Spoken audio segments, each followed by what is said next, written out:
This is Sean Bigga. Shout out to my brother Mikey T, the movie star.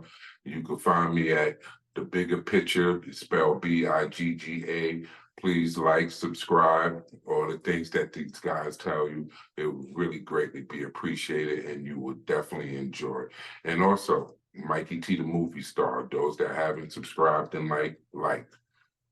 Could you tell me, how did you meet Math Hoffa? Like, is he your man from the streets, or do you know him from battle rapping? Like, could you explain your whole relationship? I don't want to go too much into Math Hoffa, but I will say this: I met Math Hoffa in Harlem, New York. He was a close friend of mine, like a brother to me. I have love for him to this day. I have no ill feelings towards him through it all.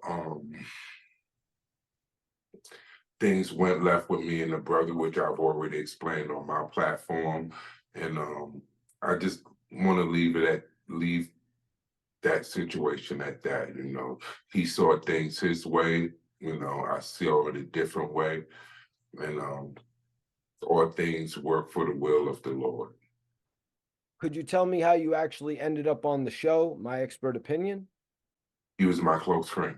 He was my close friend. He was like a brother of mine, and he asked me to come on the show several times, and I didn't, you know, because we was already would be together a lot, and he would ask me to come in on the show. I would drop him off at the show, and I would usually pick him up, and we would hang out to sun rose. And he used to always say, Big, I want you to come in on the show, see what I'm doing, you know, see what I'm building, you know, see what I'm doing. And I, you know, was reluctant at first, but then I eventually came in to see what my brother was doing to support him, because he asked me several times. Can you tell me about having a different type of perspective, due to your wisdom at your age compared to them?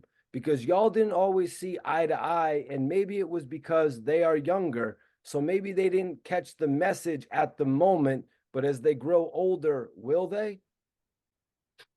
I think that is all right. So that's another force to it, I think, that people don't understand. I don't know how old people think I am, but I'm only 3 years older than Math Hoffa. So, like, what was I doing 3 years before him?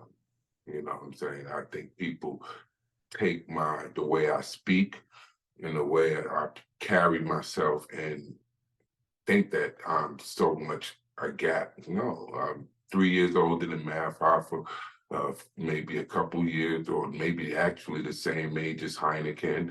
Me and Esso was the same age, so that's not correct. You know, we was all the same age, basically.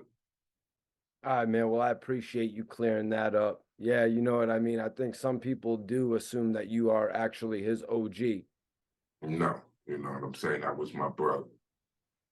And still is my brother, always be my brother. Like I said, I love Math, and in my heart, I hope he loves me. You know what I'm saying?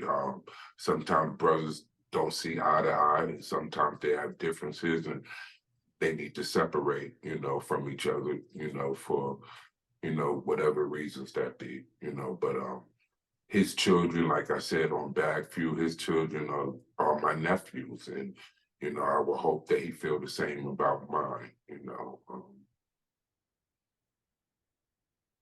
Money is a strange thing. You know, Success is a strange thing, and it could rip families apart. And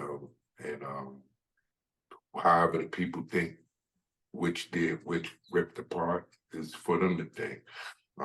I was successful already, at the time of my expert opinion. That it never put any money in my pocket, so it wasn't a success for me besides television. But I was always popular. I was always, a very popular person, and I was already very, very successful before anything to do with my expert opinion. So everybody experienced success differently. And I leave that at that. Yeah, I was going to ask you, for the people who would say Math Hoffa made Sean Bigga, can you tell them a little bit more about who Sean Bigga was before he met Math Hoffa? I'm the same person I am right now to this day. That's just before you. Um, all praises due to God. I'm a successful business owner. Um, I'm probably the top Black owned security company in the New York State area. Um, I also supply security all around, pretty much, all the United States that need to be, but I'm based out of New York, and I employed thousands of men, and to say like I just said, told you, I run a pretty good operation and been running it for 20 years now. All praises due to God.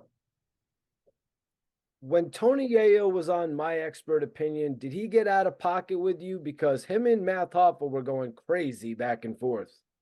Absolutely not. If you look at the interview completely, Tony Yayo said on the interview, I fucks with Bigga. Like out of all y'all, I fucks with Bigga. You know what I'm saying?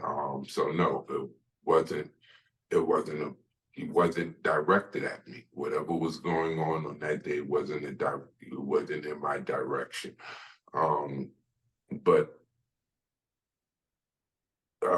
let's just say those guys was under my wing. They was under my protection. And if you're under my protection, Mikey T, and I take that personal somewhat. So I'm not going, it'd be hard for me to sit there and let someone punk you, and I not react. You know what I'm saying? But all shout outs to Tony Yayo. I have so much love for that brother. I expect him to be on my platform so me and him can have a one-on-one very soon. Salute Tony Yayo and Uncle Murder and the whole G unit. What do you think went wrong with the Tony Yayo interview? Because that was the talk of the internet after it happened. Like, why did it go so seemingly bad? I didn't think it went bad. I think it went actually good. But again, I wanted the brother to understand, let's not glorify the way we have lived, to the people. We are older now, let's talk about things that, are more relevant and more constructive to our culture, and maybe I said it in an aggressive way, but I got love for Tony Yayo. I got love for those guys. I think it was just the way, the energy that was in the room. That's all. Now, outside of the Tony Yayo episode, did you ever feel disrespected on the show? Did you ever feel silenced, like I can't really say what I want to say, or else everyone else is going to get mad? Yeah, that was all the time. That was a regular thing. That was regular, but it is what it is. That's actually behind me. It's in my rear view. Can you tell me about creating your own YouTube channel, The Bigger Picture? Okay, so I always had that in my mind, before I was even on the show. Like I said, I was watching you and others, MREC, shout outs to MREC, and others that kind of started this whole thing out. And I never understood how it worked, but it was always interesting to me. I always would look at YouTube, catch y'all shows, catch battle rap, catch smack. And it was interesting to me. And I didn't know exactly what avenue I kind of wanted to do it in, but I kind of already knew that I wouldn't mind having, doing this type of show. You got to understand, I used to be on a public access channel many years ago. I had my own channel on public access channel. I used to have a show called Akiba Land Consciousness. So this was not something new to me. I used to be on the radio, years ago, and, same thing. I was doing a show called Akiba Land Consciousness. So being on the camera and, or being on the air was not so new to me, and when I started seeing the rise of YouTube, I was interested. I just didn't know how it worked. And I was a very busy person, caught up with my business, as I told you, that I really didn't have time to, focus on the ins and outs of it because I run a very large operation. And the main thing I had time for was when I'm driving back and forth was to play it on my phone. God actually put the pieces into play for me to work out the way it worked out. Like I said, all praises due to the Most High.